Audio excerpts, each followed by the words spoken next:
नमस्कार, मी सनी आणि तुम्ही पाहताय दैनिक राज्य लोकतंत्र। कोण म्हणतो माणसं मारण्यासाठी तलवारी, बंदुका किंवा दारुगोळा वापरावा लागतो? एकाच वेळी अगणित माणसं मारायची असतील तर विषारी व विखारी विचार धर्माच्या आवरणाखाली समाजाच्या मनोभूमीत रुजवा। तुम्हाला पुढच्या असंख्य पिढींचा केवळ देहबळीच नाही तर वैचारिक बळी सुद्धा मिळवता येईल। एकदा का समाजाचा वैचारिक बळी घेतला की संपूर्ण राष्ट्र हे गुलाम करता येतं आणि या गुलामांवर राज्य करणं सहज सोपं असतं।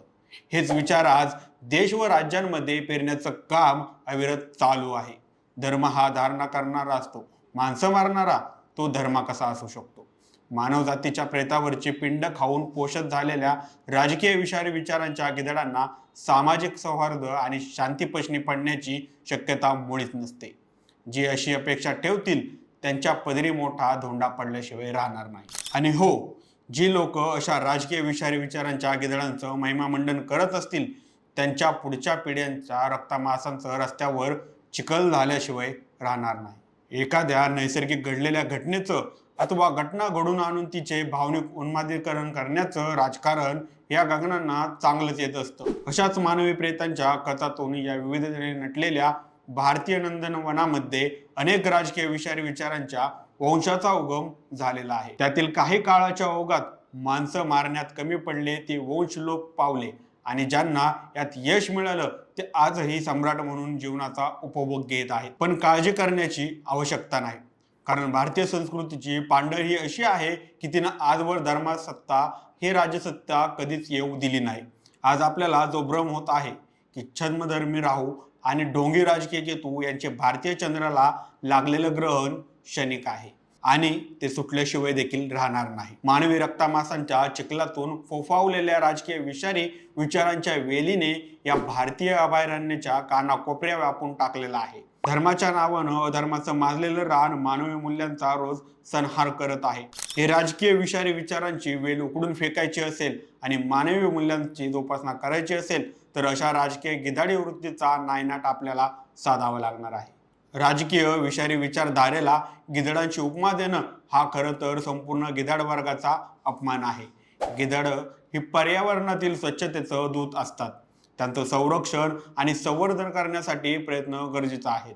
अधार्मिक विषारी विचार वृत्तीच्या राजकीय गिधाडी वृत्तींना पर्यावरणातील स्वच्छता मोहिमेने योगदान देणाऱ्या गिधडांची उपमा देणं हा आमचा प्रसाद आहे। कदाचित गिधाड ही मेलेली जनावरं खातात आणि हे राजकीय विषारी विचारधारा जिवंत माणसे खाते, यात केवळ मांस खाण्याचं साम्य आहे।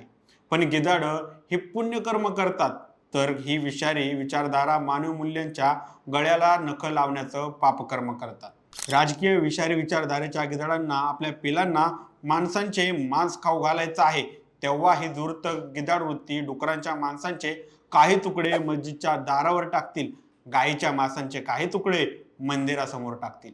मग धर्म बाटला म्हणून माणसांना माणसं मारून टाकतील, माणसांच्या रक्तमांसांचे सडे रस्ते पडतील।